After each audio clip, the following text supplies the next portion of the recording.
My dear friends, आज हम लोग कुछ इंपॉर्टेंट फॉर्मूले पढ़ेंगे केमिस्ट्री के। इन फॉर्मूले का सभी को पता होना बहुत जरूरी है क्योंकि ये बड़े महत्वपूर्ण फॉर्मूले हैं। तो सबसे पहले हम लोग सबसे इंपॉर्टेंट फॉर्मूला ले रहे हैं। तो सबसे पहला जो इंपॉर्टेंट फॉर्मूला है वो ग्लूकोज का है। ग्लूकोज का फॉर्मूला जो रहता है वो C6H12O6 रहता है। ग्लूकोज क्या होता है? ग्लूकोज पानी में डाल के पिया जाता है और ये एनर्जी देने का क्या करता है? काम करता है, मतलब ये एनर्जी प्रोवाइड करता है। जो शुगर रहता है या बोले तो जो चीनी रहती है, जो हम लोग घरों में शुगर खाते हैं या चीनी खाते हैं, उसका फॉर्मूला रहता है C12H22O11 रहता है। इसे कई बार हम लोग केन शुगर भी कहते हैं और कई बार हम लोग इसको सुक्रोज भी कहते हैं। यदि हम हैवी वाटर की बात करें तो हैवी वाटर को हम भारी जल कहते हैं। हैवी वाटर जो होता है इसका फॉर्मूला रहता है D2O रहता है और ये न्यूक्लियर रिएक्टर्स के अंदर इस्तेमाल किया जाता है। यदि हम ड्रिंकिंग वाटर की बात करें, ड्रिंकिंग वाटर को हम लोग शुद्ध जल कह सकते हैं या पीने वाला पानी कह सकते हैं, तो इसका फॉर्मूला रहता है H2O रहता है। जो ड्राई आइस रहती है, ड्राई आइस को हिंदी में हम लोग शुष्क बर्फ कह सकते हैं। तो शुष्क बर्फ जो रहता है, ये ड्राई आइस रहती है, इसका फॉर्मूला रहता है CO2 होता है। तो CO2 कुछ भी नहीं होती, CO2 एक ड्राई आइस होती है। हिंदी में बोले तो हम लोग इसको शुष्क बर्फ कहते हैं। जो लाफिंग गैस रहती है, लाफिंग गैस का मतलब होता है ये ऐसी गैस है, यदि आदमी इसके कांटेक्ट में आ जाए या एक्सपोजर में आ जाए तो आदमी ससुरा हंसना शुरू कर देता है, तो इसे हंसाने वाली गैस कहते हैं। इसका फॉर्मूला रहता है Na2O और Na2O को हम लोग कहते हैं सोडियम ऑक्साइड कहते हैं। अब यहां पर हम लोग आ रहे हैं बेकिंग सोडा के ऊपर आ रहे हैं। जो बेकिंग सोडा होता है इसे हम लोग खाने वाला सोडा कहते हैं। तो खाने वाले सोडे को हम कहां पे डालते हैं? तो हम लोग पकौड़ी में डालते हैं, पकोड़े में डालते हैं, पेस्ट्री वगैरह में डालते हैं, भटूरे में डालते हैं। क्यों डालते हैं? ताकि उनके अंदर क्रिस्पीपन आ जाए और उनके अंदर एक फुलफुलापन आ जाए, फ्लफीनेस आ जाए। तो जो खाने वाला सोडा रहता है, जो बेकिंग सोडा रहता है, इसका फॉर्मूला रहता है NaHCO3 रहता है। इसको हम लोग बोलते हैं सोडियम हाइड्रोजन कार्बोनेट या हम लोग बोलते हैं इसको सोडियम बाय कार्बोनेट बोलते हैं।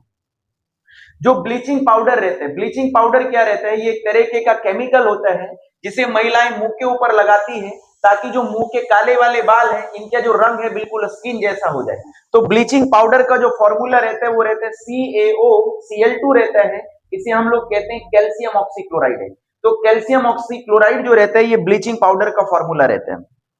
एक रहते हैं जिप्सीम रहते हैं। क्या रहते हैं? जिप्सीम। तो जिप्सीम एक तरीके की मिट्टी होती है और इसी मिट्टी से हम लोग पीओपी या प्लास्टर ऑफ पेरिस बनाते हैं। तो जिप्सीम का फॉर्मूला रहता है CSO4.2H2O रहता है। इसे हम कहते हैं कैल्शियम सल्फेट बाइहाइड्रेट या डाइहाइड्रेट कहते हैं। प्लास्टर ऑफ पेरिस रहता है। प्लास्टर ऑफ पेरिस जो रहते हैं इसे शॉर्ट फॉर्म में हम लोग पीओपी कहते हैं। तो पीओपी कोई घर ऐसा नहीं है जहां पर पीओपी ना इस्तेमाल करेंगे। तो पीओपी हम लोग छतों पे इस्तेमाल करते हैं या दीवारों पे इस्तेमाल करते हैं ताकि छत को और दीवार को डेकोरेटिव बनाया जा सके।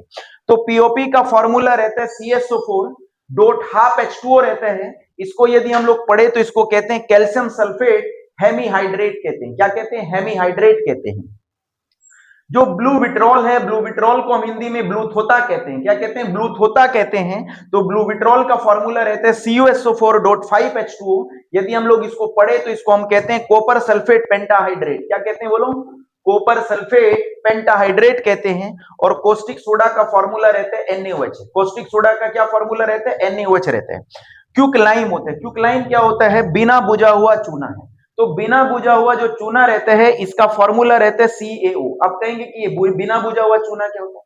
जो बिना बुझा हुआ चूना होता है उसके बहुत बड़े बड़े डले होते हैं। क्या होते हैं? बहुत बड़े बड़े डले होते हैं। उसमें थोड़ा पानी डालते हैं और पानी डाल करके उसको पाउडर फॉर्म में करते हैं और जैसे वो पाउडर फॉर्म में बन जाता है तो तब हम उसे कहते हैं बुझा हुआ चूना। क्या कहते हैं? बुझा हुआ चूना। तो जो बिना बुझा हुआ चूना है इसे क्विकलाइम कहते हैं और इसका फॉर्मूला रहता है CaO रहता है, जिसे हम कैल्शियम ऑक्साइड कहते हैं। स्लेक्ड लाइम रहता है। स्लेक्ड लाइम क्या होता है? बुझा हुआ चूना। तो बुझा हुआ जो चूना रहता है इसका फॉर्मूला रहता है CaOH का होल ट्वाइस है। तो CaOH का जो होल ट्वाइस है इसका केमिकल नाम रहता है कैल्शियम हाइड्रोक्साइड है। तो कैल्शियम हाइड्रोक्साइड को हम लोग स्लेक्ड लाइम कहते हैं और हिंदी में हम लोग इसको कहते हैं बुझा हुआ चूना कहते हैं। नेक्स्ट फॉर्मूला हम लोग देख रहे हैं विनेगर का। तो विनेगर क्या रहता है? विनेगर को हम लोग हिंदी में सिरका कहते हैं। तो सिरका क्या होता है? अब ये वाला सिरका नहीं है। तो सिरका क्या होता है? सिरका एक तरीके का केमिकल होता है जिसके अंदर हम क्या डालते हैं? मूली डालते हैं, कच्चा पपीता डालते हैं या फिर प्याज डालते हैं और उसे रोटी के साथ दमादम पेलते हैं। तो जो विनेगर रहता है या सिरका रहता है इसका फॉर्मूला रहता है CH3COOH है। इसका केमिकल नाम रहता है इथेनोइक एसिड और केमिकल दूसरा नाम रहता है इसका एसिटिक एसिड है। तो एसिटिक एसिड भी कह सकते हैं, इथेनोइक एसिड भी कह सकते हैं, नॉर्मल भाषा में इसे विनेगर कहते हैं और हिंदी में हम लोग इसे सिरका कहते हैं। एक क्लोरोफॉर्म होती है, तो क्लोरोफॉर्म का फॉर्मूला होता है CHCl3 रहते हैं। क्लोरोफॉर्म क्या होती है? एक गैस होती है। यदि रुमाल के अंदर इसको छिड़क दिया जाए और छिड़कने के बाद आदमी को इसको सुंघा दिया जाए तो आदमी ससुरा बेहोश होकर क्या होता है? नीचे गिर जाता है, खटास से नीचे गिर जाएगा। तो ये बेहोश करने के लिए गैस इस्तेमाल होती है। यदि किसी को किडनैप करना हो तो क्या करे? एक रुमाल ले, रुमाल में थोड़ी सी क्या छिड़क ले? क्लोरोफॉर्म, और ससुरे को ऐसे सुंघा दे। तो जैसे ही ऐसे सुंघाएगा तो ससुरा धड़ाम से नीचे गिर जाएगा। तो क्लोरोफॉर्म का फॉर्मूला रहता है CHCl3 रहता है, अमोनिया रहता है। अमोनिया का फॉर्मूला बाय केमिस्ट्री में NH3 रहता है। क्या रहता है? बोलो, NH3। जो पेशाब में से, यूरिन में से जो स्मेल आती है वो किसकी स्मेल आती है? अमोनिया की स्मेल आती है। तो अमोनिया में से कैसी स्मेल आती है? जैसे पेशाब में से आती है। तो पेशाब में से जो स्मेल आ रही है वो किसकी स्मेल आ रही है? अमोनिया की आ रही है। एक होता है फिटकरी होता है। तो फिटकरी क्या होता है? फिटकरी को हम इंग्लिश में कहते हैं पोटाश अलम कहते हैं। क्या कहते हैं? पोटाश अलम कहते हैं। जब हम लोग किसी भी नाई के से दाढ़ी वगैरह बनवा लेते हैं तो दाढ़ी बनाने के बाद वो फिटकरी मुंह के ऊपर फेरता है। किसके ऊपर फेरता है? मुंह के ऊपर फेरता है। तो ये वाली वही फिटकरी है। तो फिटकरी का फॉर्मूला रहता है K2SO4 है, डॉट Al2SO4 का होल थ्राइस है, डॉट 24H2O रहते हैं। फिटकरी जो होती है डिसइंफेक्टेंट की तरह भी काम करती है। तो पानी में भी डाला जाता है ताकि पानी को क्या करा जा सके? ठीक है, मतलब पानी को क्या किया जा सके? प्यूरिफाई किया जा सके। प्यूरिफाई का मतलब होता है थोड़ा शुद्ध बनाया जा सके और उसमें जितने भी बैक्टीरिया वगैरह हैं, कीटाणु वगैरह हैं, उनको मारा जा सके। गंधक पोटाश होती है। तो गंधक पोटाश क्या होती है? गंधक पोटाश का बच्चे अधिकतर इस्तेमाल करते हैं जब क्या होते हैं? दिवाली का समय आता है। तो दिवाली के समय वो पटक पटक जो फोड़ते हैं वो किसको फोड़ते हैं? गंधक पोटाश को फोड़ते हैं। तो गंधक पोटाश का फॉर्मूला होता है K2SO4 है, जिसे हम लोग केमिस्ट्री में कहते हैं पोटेशियम सल्फेट कहते हैं। माय डियर फ्रेंड, जो लास्ट फॉर्मूला है वो टीयर गैस का है। टीयर गैस का मतलब रहता है अश्रु गैस रहती है। यदि आदमी टीयर गैस के कांटेक्ट में आ जाए या एक्सपोजर में आ जाए तो उसकी पूरी बॉडी पर डिस्कंफर्ट या पूरी बॉडी में इरिटेशन होना शुरू हो जाता है, बेचैनी होनी शुरू हो जाती है, आंखों में भी बेचैनी होनी शुरू हो जाती है। मतलब ऐसा लगता है जैसे किसी ने जल रहा हो, जैसे किसी ने कुछ चुभा दिया हो, तो उससे आंसू निकलने शुरू हो जाते हैं। टीयर गैस का फॉर्मूला रहता है C10H5ClN2 रहता है।